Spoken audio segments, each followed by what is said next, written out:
আসসালামু আলাইকুম। আজকে আমরা আলোচনা করব পরিচ্ছন্নতার গুরুত্ব, অর্থাৎ পরিষ্কার পরিচ্ছন্নতার গুরুত্ব। কোনো ব্যক্তির যদি ময়লা কাপড় পরিধান করে, চুল যদি এলোমেলো থাকে এবং শরীরে যদি ধুলাবালি থাকে, তাহলে সে ব্যক্তিকে আমরা দেখে কখনোই পছন্দ করব না। সেই ব্যক্তিকে আমরা কখনোই দেখে ভালো বলবো না।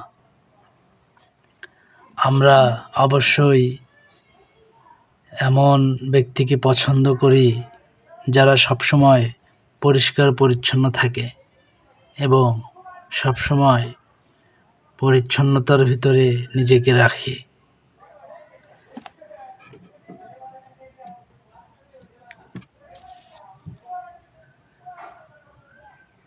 এই ধরনের লোকদেরকে দেখলে মনে হয় এরা ব্যতিক্রমধর্মী জীব।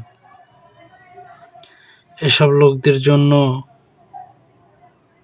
মহানবী সাল্লাল্লাহু আলাইহি ওয়াসাল্লাম বলেছেন, তোমরা পরিষ্কার পরিচ্ছন্ন থাকো, তোমাদের চুলদাড়ি সুবিন্যস্ত করো, চুলদাড়িকে চিরুনি করো, ভালো পোশাক পরিধান করো। আমাদের নবী সাল্লাল্লাহু আলাইহি ওয়াসাল্লাম বলেছেন। আমরা মনে করি তিনি হয়তোবা সবসময় নোংরা পোশাক অথবা পরিষ্কার পরিচ্ছন্নতাকে অপছন্দ করতেন। এটা সম্পূর্ণ মিথ্যা। আমাদের প্রিয় নবী সবসময় পরিষ্কার পরিচ্ছন্নতার পক্ষে ছিলেন।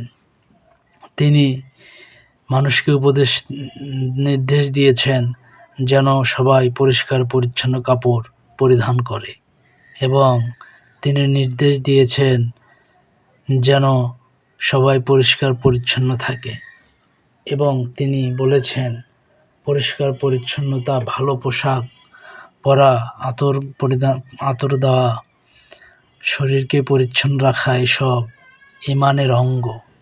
সুতরাং আমাদের পরিষ্কার পরিচ্ছন্ন থাকতে হবে এবং আমাদের শরীরকে ভালো রাখতে হবে। সবাইকে অসংখ্য ধন্যবাদ।